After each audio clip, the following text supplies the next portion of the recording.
Hey, Alec Miller here, founder of Royals and Rogues, and today I'm talking to Unknown Dino. He's a creature artist and animator who recently made a Half-Life inspired short film that got over 1 million views and is still gaining.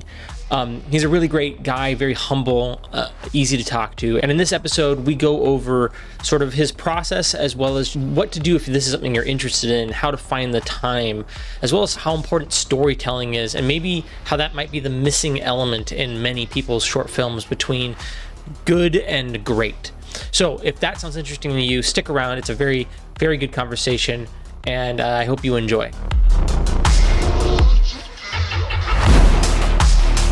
I just wanted to have a normal conversation. This is how these always go. They're just like chats. I just kind of shoot the shit. But the main focus of all these talks, why I call people and why I try to hit up people when I see them make something cool, is two reasons. Like, one is anyone that makes something cool, I like want to celebrate, and I'm trying to build this culture up as, you know, hey, this is something that we should all be talking to each other. We should be connecting. I think it's very lonely to be like a digital artist a lot of times, and I've been thinking about this a lot on the projects I'm currently working on, where I'm like, man, why does it feel like I have to do everything? And I didn't used to feel that way.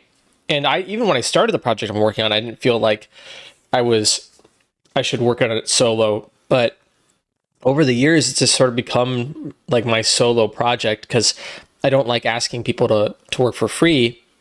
But I was like, I currently volunteer on like 3 or 4 different projects now and then. But like feeling like asking people for help now, and I don't know if it's a me thing or if it's an industry thing. So that's one thing I wanted to ask about is like, as we're trying to help support other artists, like, you did pretty much everything yourself, right? On this, did you feel like you had to do it that way, or is it just kind of how it happened? I have done that for a few years now, so maybe it became habit. Maybe I enjoyed too much the freedom of making the choices up to a certain point, because this is fun art, so I have to follow a certain guideline of design. So maybe it has become a habit. I remember like 4 years ago, I didn't know that you don't have to make everything yourself for it to count. Mm-hmm. So it was a thing of maybe pride, maybe desire to learn as much as possible. So it became a way of work, and now it just happens naturally. Sometimes I start to block out the scenes with assets that I get online, free assets, and I realize that they don't work well enough for what I'm trying. So what happens with almost every project, I just replace all the assets at the end. I sculpt new ones, texture new ones. So I don't think I'm in control of why that happens, really. It just happens naturally. Yeah, so, I mean, it feels like part of the reason is the tools have gotten so good, is what I'm hearing, right? Like, so it used to be a lot harder to do anything on the level of what you've done, or, I'm trying to do by yourself. And now you kind of can. And sort of now that you have the ability to do it, but I do really want to touch on that. Like, if you don't have to do it all yourself. Like, I think none of us hold anyone else to the standard. Like, when you see a movie, we're not like, oh, George Lucas, you didn't dress up as every monster, and you didn't do all the VFX, and you didn't, we none just of us enjoy the show, right? We just enjoy it, and we don't even get mad at, like, no one's mad at Dennis Villanueva, or however you say his last name, being like, oh, you didn't do all the Sims or whatever. Okay. But what's up? I thought you talked about the director, Denis Villeneuve, or yeah. But no one's mad that he didn't do the simulations. You know what I mean? And so, and even directors that kind of like can do some of that stuff. If you look at like Godzilla -1 or something like that, where like the director has a VFX background, like he wasn't the one actually pushing all the buttons for every scene. This is not enough time in the day. So it's interesting to me that we get this attitude about this. I remember when I first started in motion design, like I thought using presets was cheating. Like I was like, oh, you're using a preset pack, or you're using like a plugin. I thought plugins were cheating. I was like, oh, well, how'd you make that? And they're like, oh, well, I have this plugin called like Saber or whatever. And I'm like, oh, okay. And what are you talking? Like, how is that cheating? The tool itself is like made of just a whole bunch of plugins put together, right? Like, but we have this attitude as artists. Someone spent a lot of time creating it, something really good, and makes sense that you're getting help from them, and it's like a collaboration. Like, so that's the whole point of it, and you get to show your side. Right. And you know, there's some level, right, at which we understand it's kind of cheating, right? Like, and there's also some level at which we understand it's ridiculous to expect you to like write your own code to make your own app to do your own 3D modeling, right? Like, we don't believe you should do that. I know some game devs are that way, which is like, I'm going to write my own shader language or whatever. Yeah. But where do you find that balance? Like, is there a way that you've come to understand that, or are you still working through? Because I still don't know what it is. I haven't really sat down and thought through it long enough to figure out, like, okay, at what level of complexity or absurdity, you know, or whatever, do we take this to say that's when it doesn't count anymore? Because there's people now making this argument when it comes to like AI. They're like, oh, it's the same thing. It's just another tool. And you're like, well, like, it's hard to say, right? Like, so yeah, for you, where do you draw that line, or how do you draw that line, or you just not think about it? Really, the main drive has been enjoyment, especially when we take the example of the animation of Half-Life, which is fan art. What happens, just a small case, there is a bear, a model of a dead bear on the animation in the opening, beginning. I could have found bears online, assets, beautiful, absolutely perfect. I just had few hours free that day. I was like kind of free and bored, and I was like, what if I get some references and start sculpting it? And without realizing, 4 hours later, I had the sculpt ready, and I started to fool around with colors and poses. So sometimes it just is fun to design those things. So I haven't really bothered that much, really. Right now, I don't think I really need to prove my skills that much. So I'm open to using assets. I've done it a few times, but sometimes I just get carried away and build as much as possible, because it's fun to create a tree. It's fun to create a creature. It's fun to move the camera around. They're all different disciplines. All of them are enjoyable. So yeah, I personally find it difficult to draw the line in this side. As you said, it's so easy to enjoy other people's work and not be bothered by that. And somehow it's the opposite when we think about our own work. Yeah, I'm pretty judgmental, and I try to be self-aware about it. Like, it's really funny because like I can tell you why a lot of things are bad or not looking good, or I can spot when someone uses a piece of stock footage, or when they use a tool that I'm like very hyper familiar with, or if I see something and I go like, oh, there's some voxelation issues with that smoke sim, or there's some glitching happening in that liquid that, like, you know, there's some, like, the triangles freak out a little bit or whatever, right? And I can see that, but then I also don't care. Like, it's so funny. I'll never be like, oh, this piece isn't great because I can tell that texture is a little low res, even though I can tell. And that's what's so funny to me is, like, even when I see a crew member like in a shot in a film or something like that, like, I'm not mad at it because I understand that, like, that happens.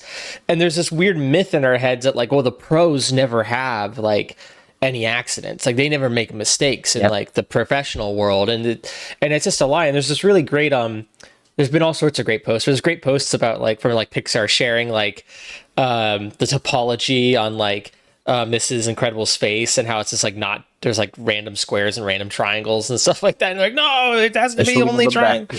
Right. And then exactly. And then they're showing like the breaking the hands and like extending them super long for like a certain shot and things like that. And it's like, we have this weird myth built up in our heads that there's some like pure version of life or being a human that where you don't make mistakes and everything's perfect. And really what it is almost like, if the whole is great, you don't really care about the details. You only care about all the little details when the whole breaks down. And this is what I keep trying to tell people about like Disney and stuff, is there's like fair critique and unfair critique, and there's a bunch of fair critique, which is about like kind of the thing as a whole doesn't work. And then they'll go in and like be like, oh, but they have fire and space. And I'm like, fire and space is not a fair critique. Like, there's all sorts of things. Like, we don't want to start holding Star Wars to the standard of like, there should be no sound in space. There should be, it's never been about physics. Like, let's not bring that into it. So that's like an unfair critique, but you only notice it. Nobody would care about the fire in space. Nobody would give a frick about it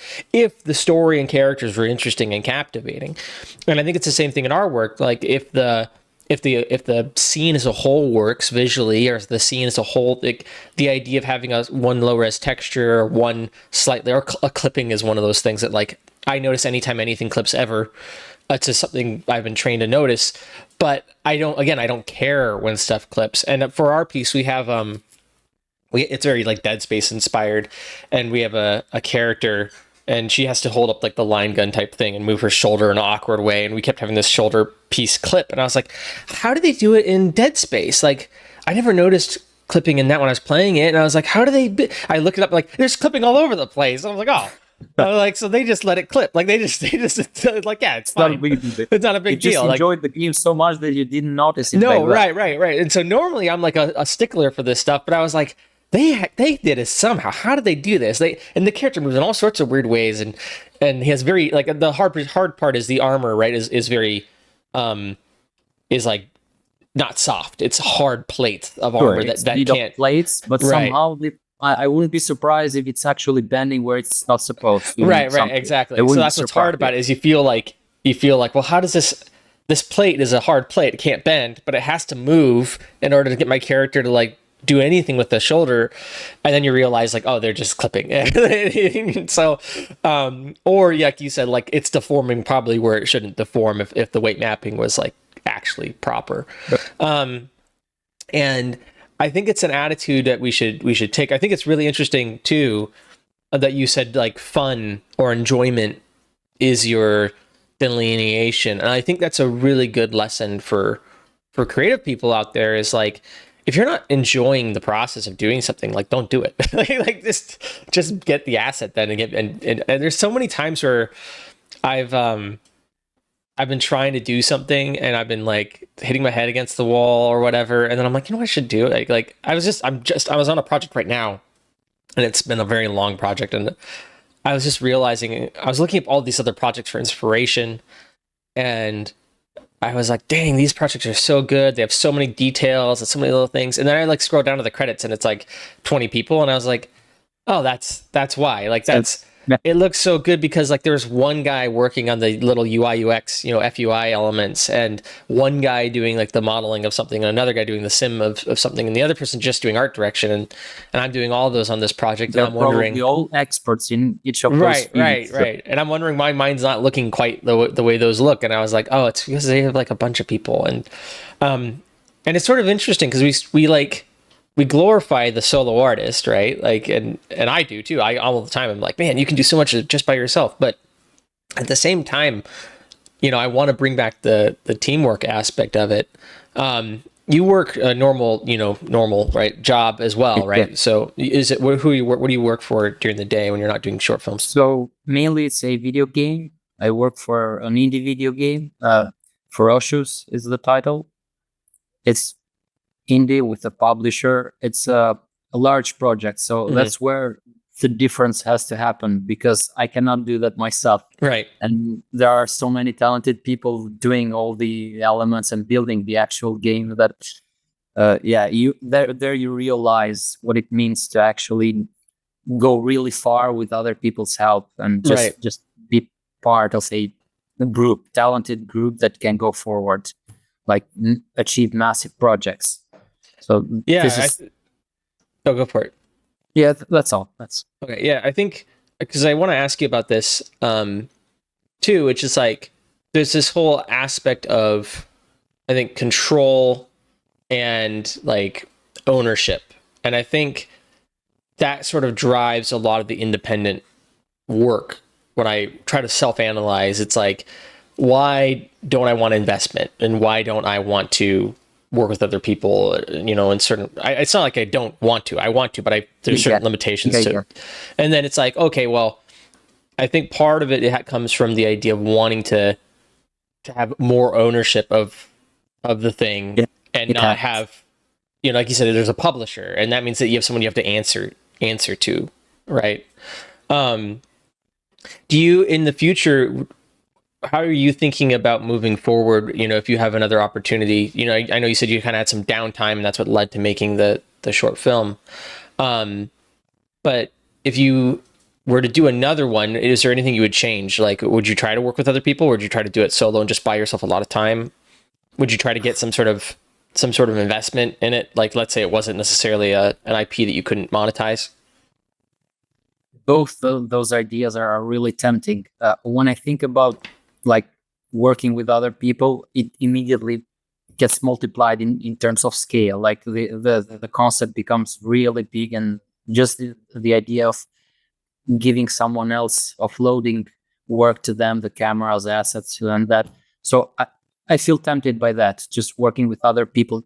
At the same time, it's too much fun to just have what you said, the control over all the details and fooling around and not having to answer too much Mhm. to like request critique. It's not the best attitude. I'm aware of that. It makes it easier to find your own style if you have that much control.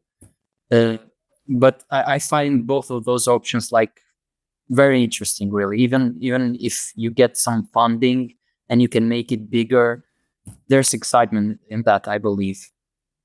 Like the first example that I'm trying is the fact that we're working on this game, and the main developer basically he was working on it almost entirely alone for 2 years. And once he got funding, it's actually taking shape and it's becoming massive. Yeah. So there's a lot of value in that, I believe. Have you found? Yeah, I don't know. It's interesting because there's always a give and take, right? Like you're giving up control in a certain sense, or some ownership for having the opportunity to do something bigger, like you said, and then you're talking about if you're to do this again in the future. Um, One of the things I think working with a team gives you is it makes the thing feel a little more real, if that makes sense. It gives it some legitimacy, and it gives you some responsibility.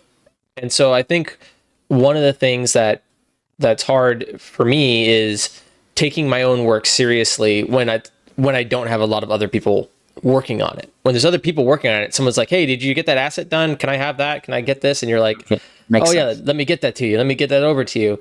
Versus when you're working on yourself, it's like, I could do this, or I could go hang out with friends. Friends are real. This thing's fake. You know, how did you working solo on your last piece? Like, how did you actually get the motivation to do it, and then how did you finish, like actually get the motivation to like complete it? Because it's easy to start, right? Starting's pretty easy, but like Sure, sure. what made you sit down and actually do the work? Because I'm assuming it just took time, like everything. It, It's not a new theory, it's a very old theory, but I really don't believe you can make anything good without just putting in a freaking ton of just blood into it. It's just your life goes into the thing, and that's what makes it good. So what? Yeah, how'd you actually figure out like the motivation and getting yourself to do it, and hitting publish? in one sense, it could be very similar to the example you said of the feeling of being responsible to other members of the team. Because what happened is when I started fooling around with the idea of this animation, I started sharing small renders, preview renders on Reddit to Mm, the Half-Life Reddit, where other fans were checking them out. And some of them liked them. And what happens is that they had started to have expectations. What was I going to post the next week? mm, And it built this kind of relationship that I started to feel without realizing it that I couldn't let them down. mm, And it kept going for months. And I was improving the project constantly. And there was more hype, more likes, more people expecting it. The, a lot of them were putting in ideas and suggestions, which inspired me to add like entirely different scenes that were not supposed to be in the movie at all. mm-hmm. So it felt kind of like what you said, the feeling of responsibility to the team. But in this part, the team were just other fans expecting for the animation to happen. So that's how I kept going. I couldn't stop at a certain point. it was going really well. I was liking the idea and how things were progressing. I was liking the designs, but a few thousand people were also enjoying them. So Mm. it gave me a sense of that it was worth it, even if we were going to watch it together in a premiere with the other fans. So this is how it worked. Yeah, okay. That makes a lot of sense. I think, what is it do you think that makes it so hard to do something just for yourself? Like it's very weird, right? That like We are we're built that way. I'm afraid we're easy to get influenced by other people. I'm going to tell you like something, a story. I was experimenting with different disciplines. I learned 2D animation for a while, pixel art. I made 3 games in a period of almost 3 years, small games, and I wasn't still focusing on 3D. And what happened is one night I was just kind of lost, like all us artists were doing research. We don't really know what's the path. Where am I going? It's the beginning. I didn't have a job in 3D. So I said, like, what if I reopen Blender? I downloaded it, I installed it. It was almost midnight. I knew how to work with it because I'd tested it a few years back. I installed it and I created this very rough. I just enjoyed it myself, like very rough render, 3D rendering, and uploaded that. Basically, I started it at midnight, finished it early morning, uploaded that, went to sleep. I came back and it got a lot of likes. And I'm kind of ashamed to admit that is all that I needed to keep going with 3D. Like, this is working. All I had to do was reinstall an old program and start fooling around, and somehow I can make something interesting. Only later I started to realize how much I enjoyed the process. So in some cases, we do fall prey of the attention and just, yeah, the social aspect of all this, of sharing your work. It does happen. it is really interesting to me just how motivating that is. Like, I find myself making more and more tutorials on my channel, even though I don't want to be a tutorial channel. I want to be a short film channel. Because that's what other people value. And it's very interesting because there's this really hard balance, I think, with all artists, with all creative people, between what you find interesting and what you value and what the market, as it will say, it values. Sure. And we all understand that it like here's a good example. Okay, if we all just chase the market, we'd all be making porn, right? Because that's what, and that's why like every single app there is like 50% porn, is because that's what sells. And so you can't let that be your only motivating factor, right? And this is where like I think a lot of businesses go wrong, and they're just like, we'll just like do the thing that's most popular, hit the broadest audience, and it ends up being like, just mud or junk or garbage or whatever. And it's like, so you can't do that. But at the same time, it is a hugely motivating factor in doing anything. It's like, well, I do anything just to like, there's this like phrase which is like art for art's sake.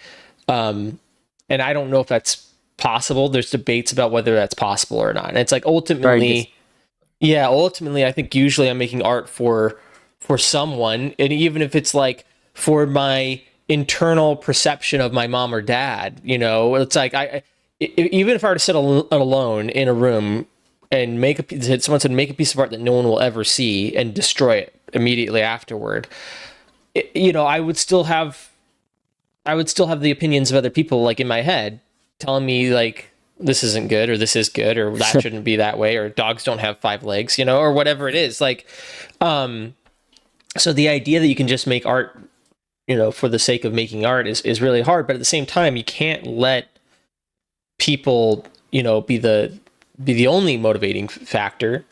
And I think the magic happens is when you, like you did with this last piece, is when you find alignment between like, here's the thing I want to make, and cool, there happens to be this really awesome audience for it. And I think a lot of people are given bad advice. I think a lot of people are told, just follow your passion, just make what you want to make. And I can't tell you how many people I've watched fail at doing that. There's a bunch of survivor bias in in that advice Sure. from artists that tell you, just make I what have I failed just many made. times just following that. Yeah. Tell you. And well, I know people, and I love them to death, but I know people that have YouTube channels, and the same thing with business. People say the same thing with business, like find a niche, stick to that niche, like niche down, stick to it. And I know people that have been running their business / YouTube channels for like, I don't know, 4 years now, and still have 100 subscribers or sub 100 subs. You know what I mean? And it's like, and most of their videos get maybe 8 views, and they're like, they've been told to grind it out, like stick with it, grind it out, stick with it, grind it out. And I'm like, I don't know, man. Like, and it's just like sort of like the Mr. Beast like advice, right? Which is just like, oh, just keep grinding, just keep grinding. And it's like, I don't. Somebody. Yeah, it's not. There's obviously, it's the classic like illustration of the two guys with the pickaxes, right? And there's the one guy and he's about to hit the diamonds, right? And then he stops and turns around. The other guy keeps going, but like that's only a virtue if there is a diamond there. It's the survivor bias that Right. Like Right. If there's no we hear diamond, those stories and we tend to believe that that's how it happens, but right. you never get to hear the 99% of the cases when it didn't work, and Yeah, exactly. that's how we work. We get affected by that. Well, and there is a bit of truth in all this stuff, which is like, if you don't work out, you don't get in shape. Like, True. That's true. That's true. Like, so you do have to do the work. Like, the idea that you can just not do the work is not true. Sometimes it's just the base. You absolutely need that. Right, And right, on top of that, you have to. Right, yeah. But so I think the magic again happens when you find an audience that also happens to like the thing that you're setting out to do, and you're channeling a bit of the zeitgeist. You're channeling a bit of the aura of what everyone's sort of interested in, and no one's done yet. I think one of the things that's interesting with your piece is that it takes a really unique approach to it, and it has like a story. And I think that's one of the things that like people really enjoyed about it, is it wasn't just a like a visual treat just set in the Half-Life universe. It wasn't just a like a high res version of a scene from the game. It was like a what if scenario, right? Of like, what would the world look like post Half-Life 2 or whatever. Yes. And I'm curious about like where that concept come from for you, and how did you develop it? Like you mentioned developing it a little bit with the fans. Yes. So it happened very naturally. Initially, it wasn't that ambitious. I just wanted to make what you said, just some renders that looked cool. But when time passes, it's unavoidable that things inspire you along the way, especially the way I produce it.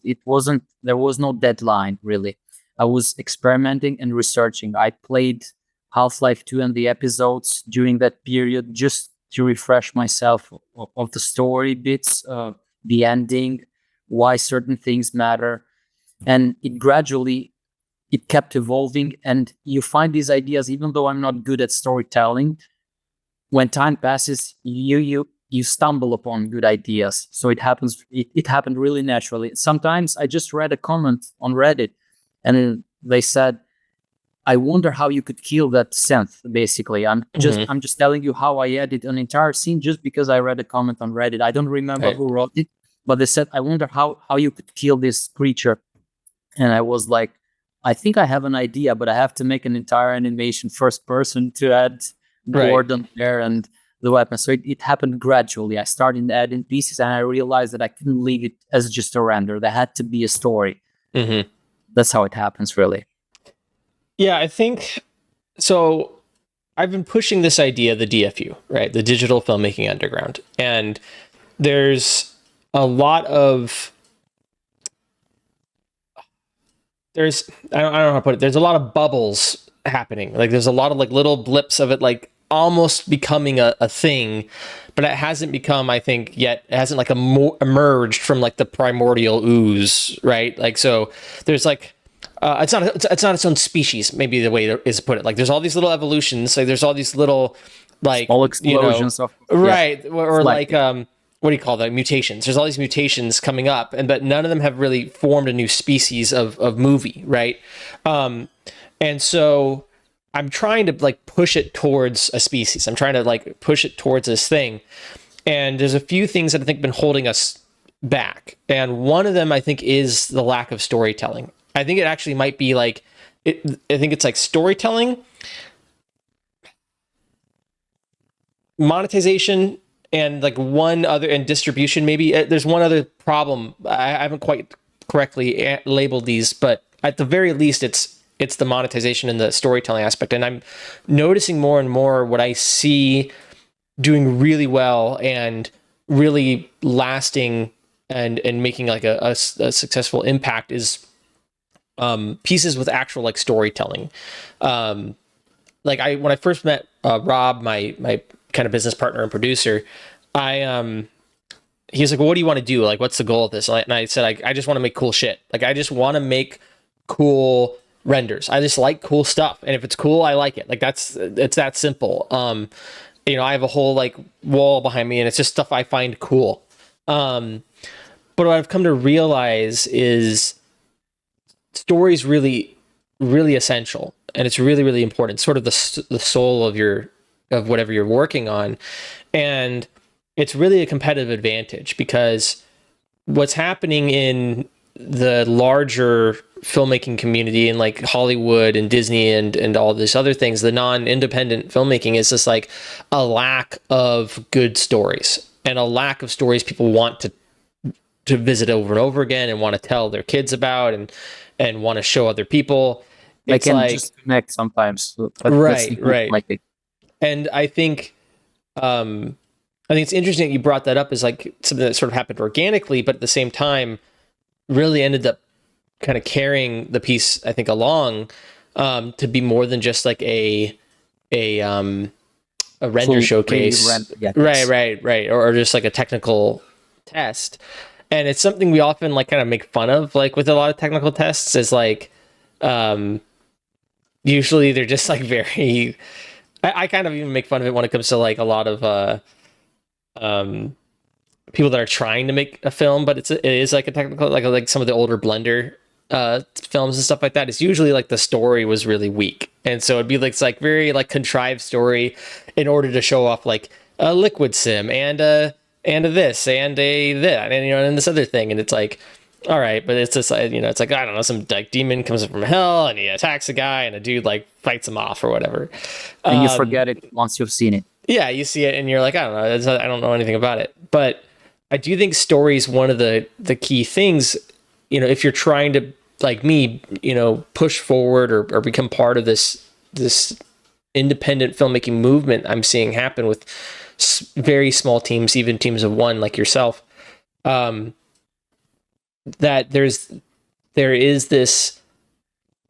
you should be focusing on story. You should be telling a story. And I saw a piece recently that's a really great piece. Actually, I saw it a couple of years ago, and then it's popped back up because it just got put on dust. And I felt bad because the piece is really great. I believe it's called Revenge. I'm gonna bring it up because I want to give this guy a shout out. So you can see it's really good. He does this like kind of jittery, like rendering every other frame or whatever. It's cyberpunk, and it's really freaking good. I'm not going to show the whole thing on here. It's got some cool animation stuff, and the story's pretty straightforward. It's a cyberpunk revenge flick, right? Like, bad dude, kills my boyfriend, and I go kill him. And it was funny because like this one guy, like, I know how hard it is to make anything by yourself, and they're making something by themselves with like characters in it, multiple characters, and cloth and clothing and all sorts of stuff, and it's crazy hard to do. And then people were crapping on it, once it got to the like his audience, obviously was like, this is amazing. But once it got to like Dust, which is just like a mass audience, people were crapping on it because the story was shallow. And I'm like, I don't know, I was so mad, but it made me, if I sat back, I was like, well, like, that's what matters to people that don't know anything about the technical side and don't know anything about how hard it is to get a good looking, just to build anything. Making for you it's way easier to empathize with his struggle. Right. For Exactly. others, it does not exist. It's only the piece sometimes. Yes, exactly. And so I need to make a video on this. I haven't yet. I want to make a video called like how to enjoy bad movies. because I've just been going through and watching a whole bunch of like what most people would consider not good movies. First off, we were spoiled. We were absolutely spoiled for movies in like the 1990 through 2008. We had like movies. People were like there's a movie called Push. I don't know if you know of it. It's like Chris Hemsworth, and it's pretty much it's like X-Men but off brand, right? Like it's not Marvel. It's its own little thing. So it's like off brand X-Men. It's just a bunch of people with powers. The government's chasing them. They use their powers to get away. And when it came out, it was kind of like not well received. It was like everyone's like, it's sort of like a B movie. It's like off-brand X-Men. It's whatever. And then going back and watching, you're like, it's actually pretty dang good. Like, this is a really good film. Yeah, it happens all the time. Yeah, I've been really enjoying this. And there's a bunch of other stuff I've gone back and watched and been like, man, and there's some stuff I know is bad, but I still really enjoy it, which is like Warrior's Way is one of my favorite ones of these. If you haven't watched Warrior's Way, do yourself a favor. It's on Tubi. It's free. Go watch The Warrior's Way. It's just ninjas versus cowboys versus clowns, and it's a blast. Yeah, it's a ton of fun. Everyone in the audience, go watch it. It's not a smart movie, but we understood the formula of how to like tell a movie, like get the cat in the tree, throw rocks at it, get it out of the tree type storytelling, and now we've lost even that. And so now like storytelling's so bad that it's like the same complaint I have with Hollywood. It's like I look at most movies and I'm like, oh, the VFX are great. Oh, the lighting is good. Like generally, people keep saying like, oh, like She-Hulk or whatever, and bad VFX. It's like they're still pretty dang good, guys. They're still pretty good VFX a lot of times. Like it's still better than anything I could handle. But why you notice the effects, right? Why you notice them not being great is the weak story. So, I think if for all of us in this kind of like in the space, I don't really like terminology it's used by assholes, but everyone making short films, if you're a short filmmaker, then I think focusing on some storytelling is probably one of your best bets. And even if because I think a lot of times we look and we're like, oh man, I can't make that. I mean, it's not going to be as good. My character work's going to be a little janky. My animation's not going to be the cleanest. But it's like, but if you get a really good story that people care about, they're going to kind of overlook the stuff. And it's like, just think about yourself. Like, think about your favorite artwork. Think about your favorite your favorite movies. When I think about my favorite artwork, like some of them are like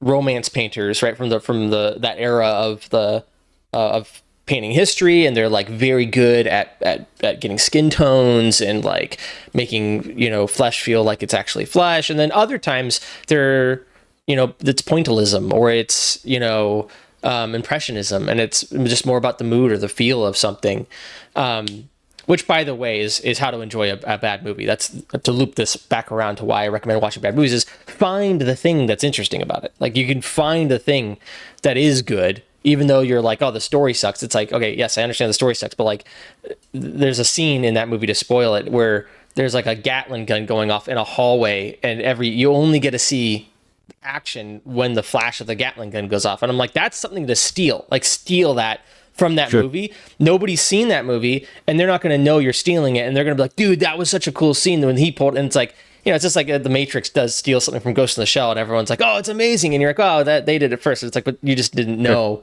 So anyway, so that's how to enjoy bad movies. And it's a secret tool of filmmakers, I think, to go watch things that other people aren't watching, steal those ideas, and then people will credit them to you because they haven't watched the like bad thing that was actually a really cool inspiration for what you did.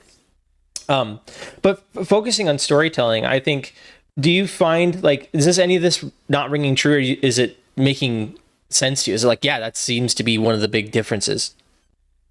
I believe it's very important. What happened with me is that I learned it very late, and it was told by people who were professionals in the industry.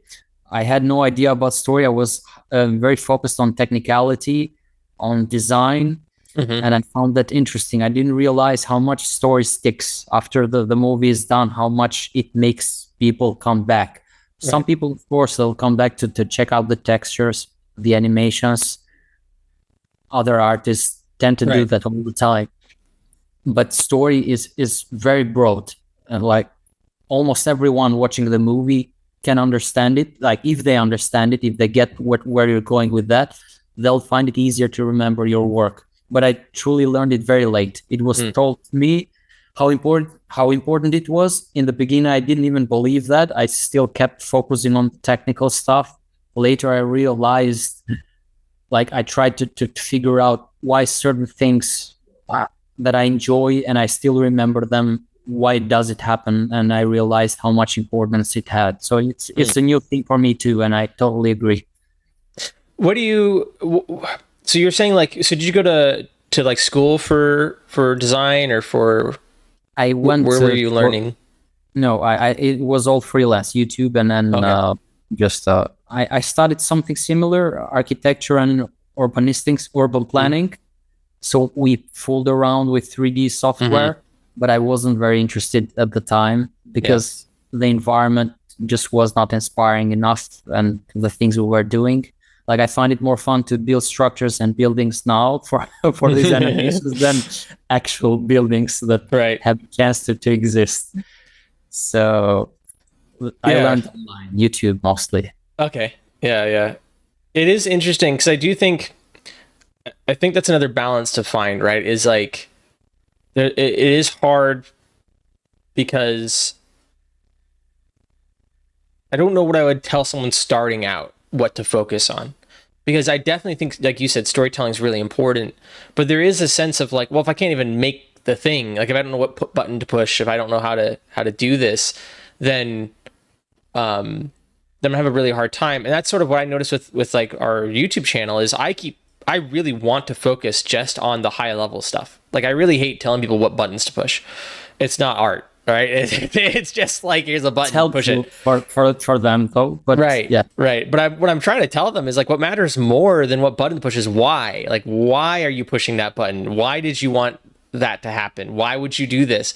And I keep trying to get them to think about the why, and everyone wants to just talk about how, right? Like how do I get this done? How do I make this happen?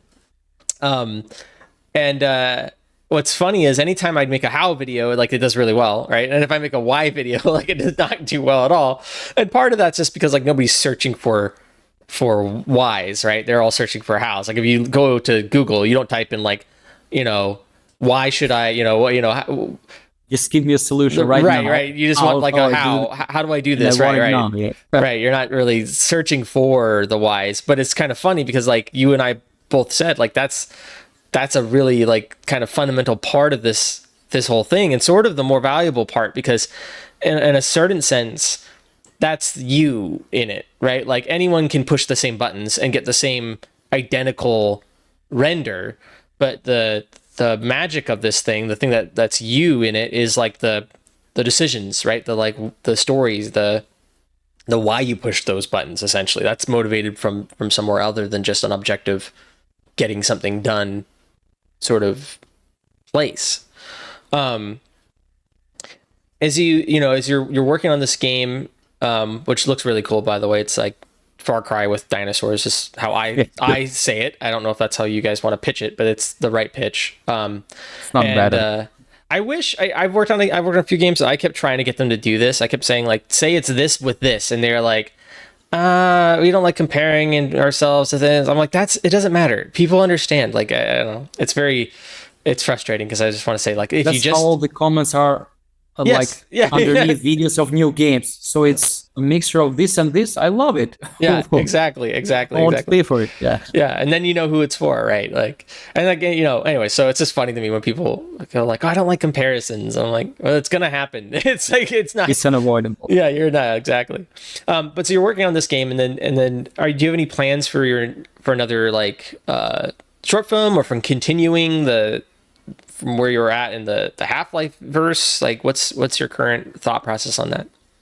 Well, I am experimenting. Like I have a few files opened, if I could say so. But there are cameras moving around. I'm testing shots, very low poly assets.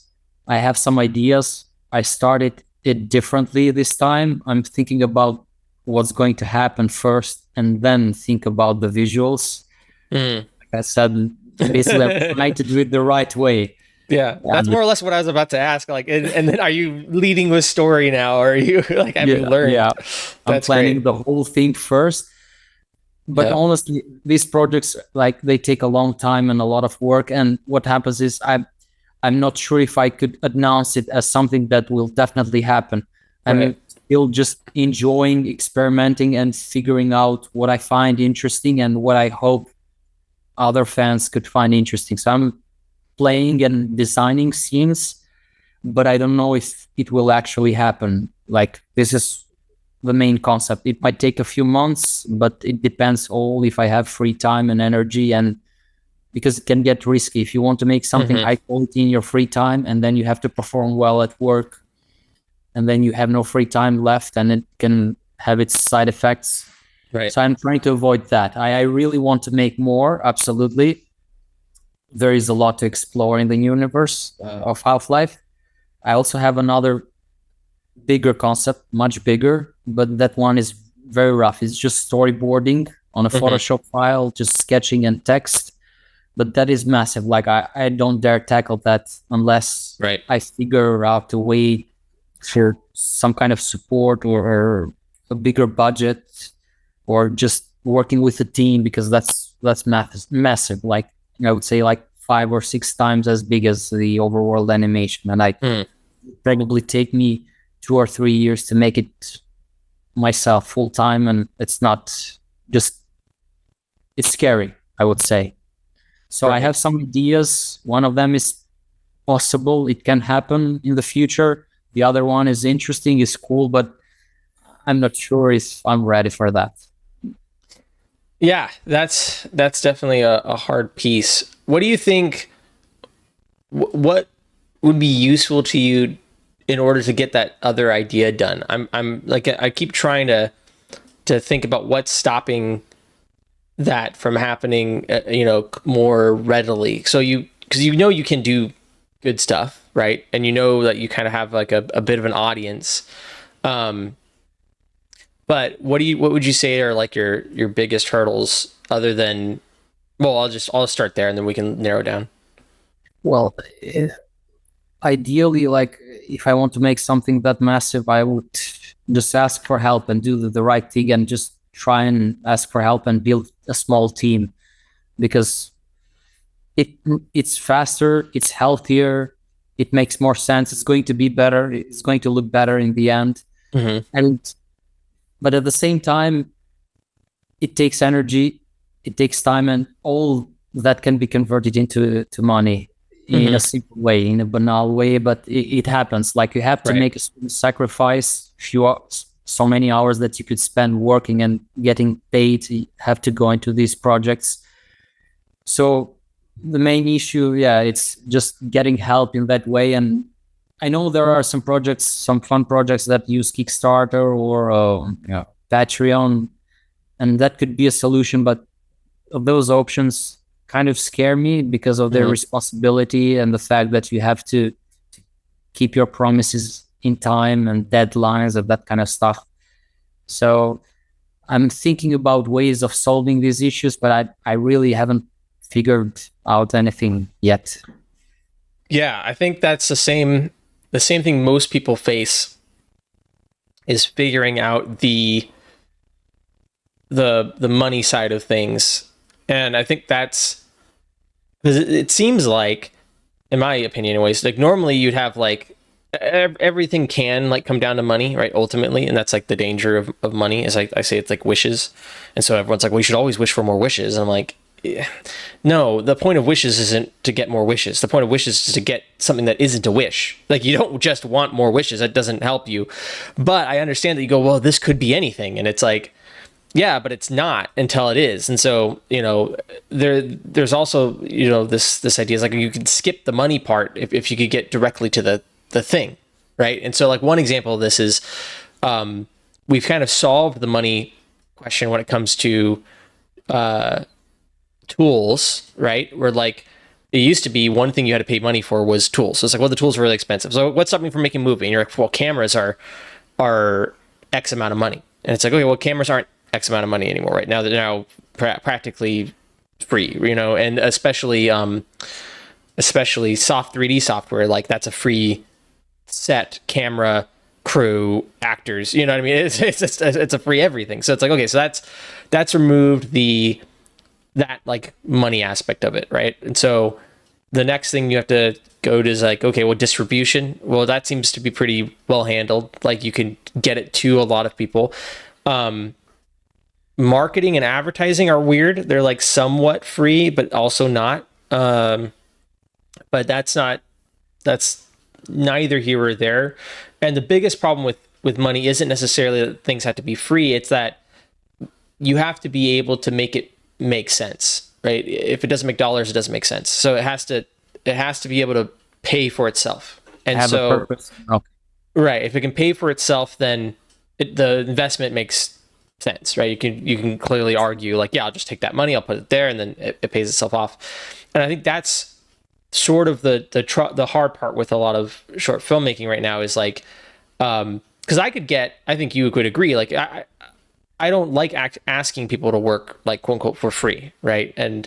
But I would feel much better asking a team of 10 people, hey, I'll work with me all on this on the off days for a year.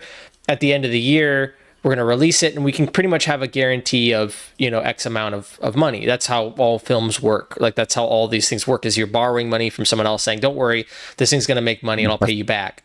And I think that's the uncertainty around it is what's really hard right now. And I think if like you tell me, if I told you like, hey, I can guarantee you maybe not 100%, return, but I could say I can guarantee there's a process, a very well-known way to make money on your short film that would make those hours more worth it. Like I think, would that move the bar for you like a lot farther?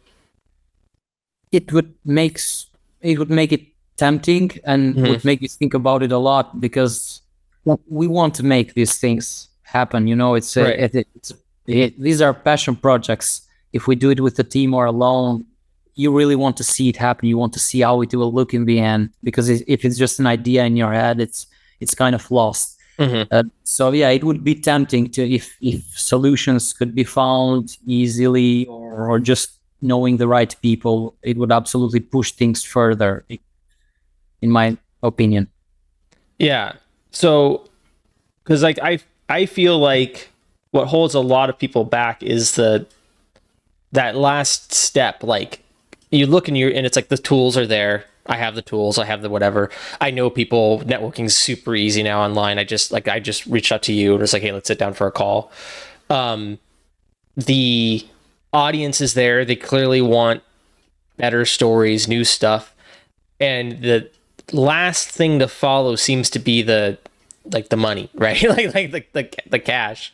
And there's models that are similar, right? There's like YouTubers and stuff like that, where it's like, yeah, that's a similar model, but we haven't been able to move over the film making model, and especially short films.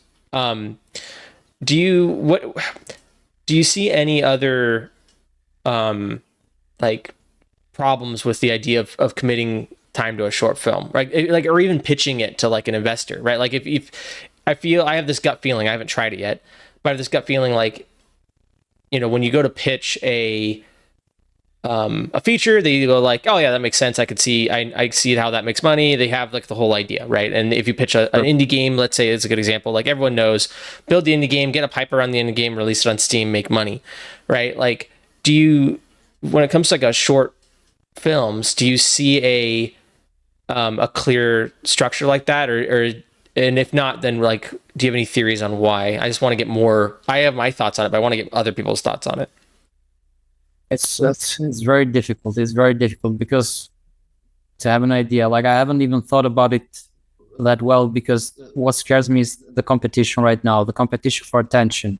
It's, you release something on YouTube or TikTok or other social media, the next day it's probably forgotten, because there is so much being thrown out there, and a lot of it's way cheaper to produce, and not everyone cares about quality. So it's all about attention. So I haven't really thought of I haven't come up with any solution about that. I'm still at the stage of trying to figure out how to even get a small portion of that attention, and to tell people, this thing is interesting. It's worth it. It's worth spending your time taking a look, watching it multiple times, maybe subscribing, maybe paying for it, maybe getting something extra.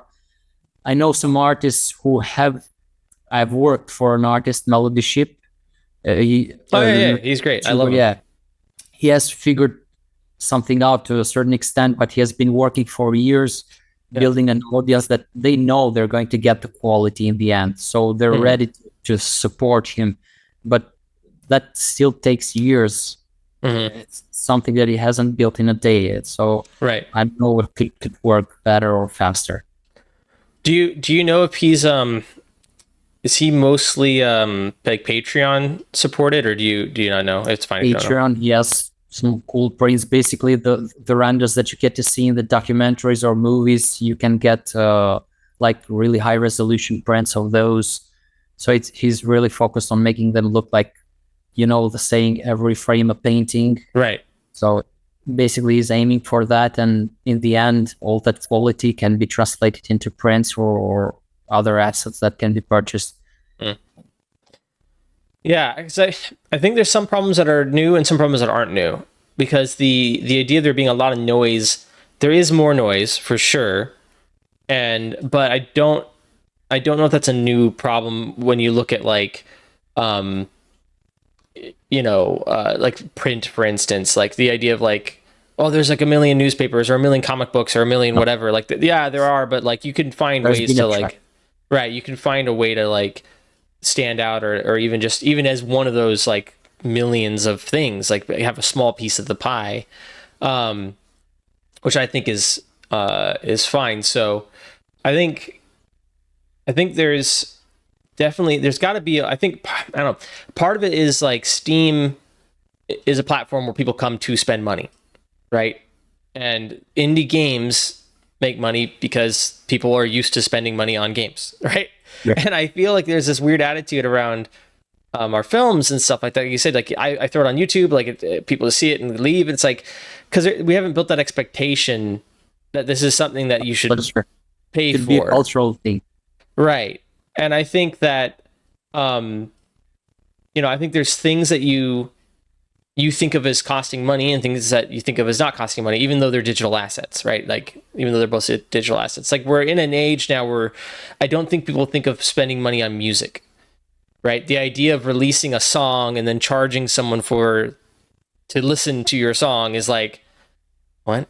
I could just go on YouTube and... Right, I'll look it up. Thanks. Yeah, exactly. I'll find it online, and it's like, I'll find it on Spotify and someone will run ads by it. But that's not viable for anything. I mean, it's not even viable for music, frankly. Like, you have to go make your money another way.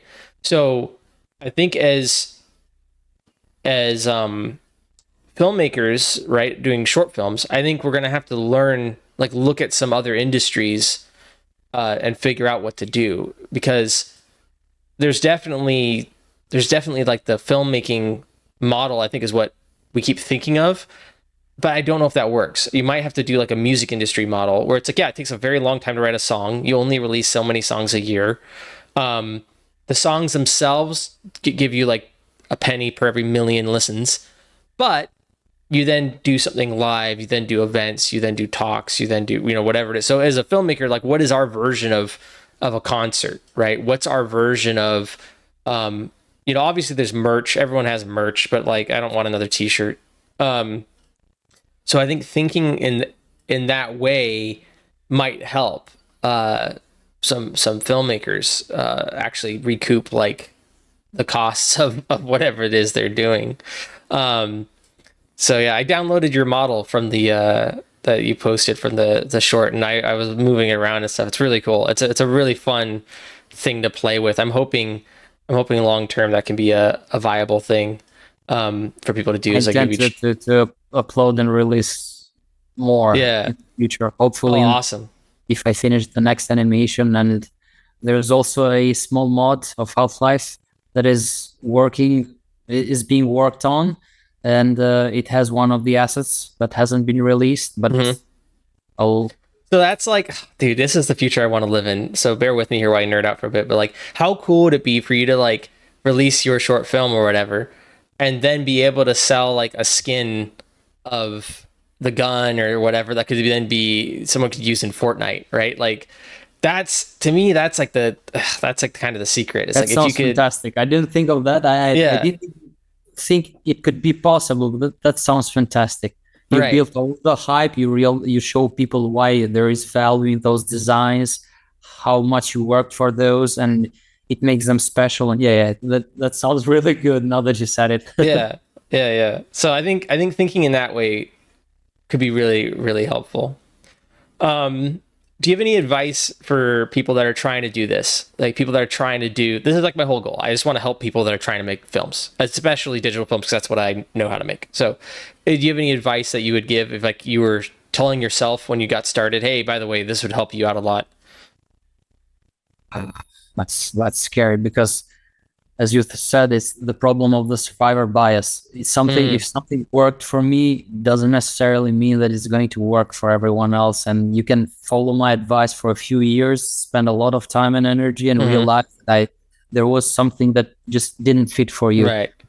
Uh, the main thing, though, for me has been enjoying the process. Just it makes it so much easier if you're Mm, having fun doing what you're doing.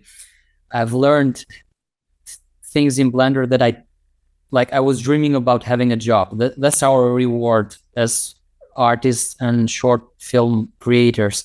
Like we don't expect money or a reward, as you said. We just hope that our film will get popular enough, then that we might get a job in the industry yeah, later. yeah. It's That's, so sad. It's we so don't, we pathetic. don't hope, It's so yeah. sad. Our standard is really, really low. But the Yeah. thing that makes you go through it, or at least helped me, was the enjoyment of the process. I didn't even realize I was learning things I did not need to learn to get a job. Mm, But it was so much fun that I was just doing, and 2 years later, I happened to get offers without even applying for jobs. So that yeah. thing kind of helped me a lot. I was drawing creatures at work, at school, university, on books. It was happening all the time. It was like a process of calming down and stress relief, So that was the thing that never changed, basically, enjoyment of the process. And figuring out exactly what you're good at is going to be difficult. I failed multiple times. I've been trying to find my way into this field for 10 years and constantly failing. It was very difficult. So I don't know if there is a shortcut for you to figure out what you're good at or how you can get there and show people your skill or figure something out. It's very difficult, but enjoyment of the process is something that can help you. If something makes you feel good, it will probably make it easier for you to progress further and faster. This is my main advice that I'm confident telling people. Yeah, that makes a lot of sense. That's been one of the things that's hard with like my film. It is like it's gone from being like this something really fun and exciting to work on to something like I like have to do, right? And just that mindset change alone makes it so much harder to work on, because I'm like, ugh, I have to do this, and it's like, oh, you should be like, change your mindset and say like, I get to do this, right? But um, and then that's what like liquid gens and simulations have become for me, because it's just so fun to play in these programs. And it's like I you need to said, like I try them. never intended to Good, yeah. really, yeah. I never really intended to like become an expert or a go-to person in this space with these programs, but like they're just so fun to play around with. I just find myself making stuff for the heck of it. So I think that's a really solid piece of advice.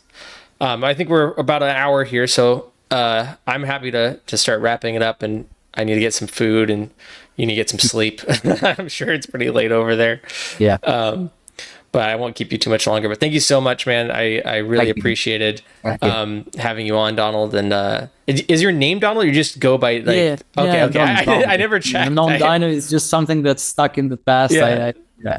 that's all good. I was like, wait, it could just be a like No, a no. It's joke. Donald. Yeah. Oh, awesome. Well, thank you so much, Donald. I really, really appreciate it. And hopefully this is useful to anyone trying to make their own little short film. But all right, I'm sure we'll talk again in the future, especially once you have something else to announce or talk about.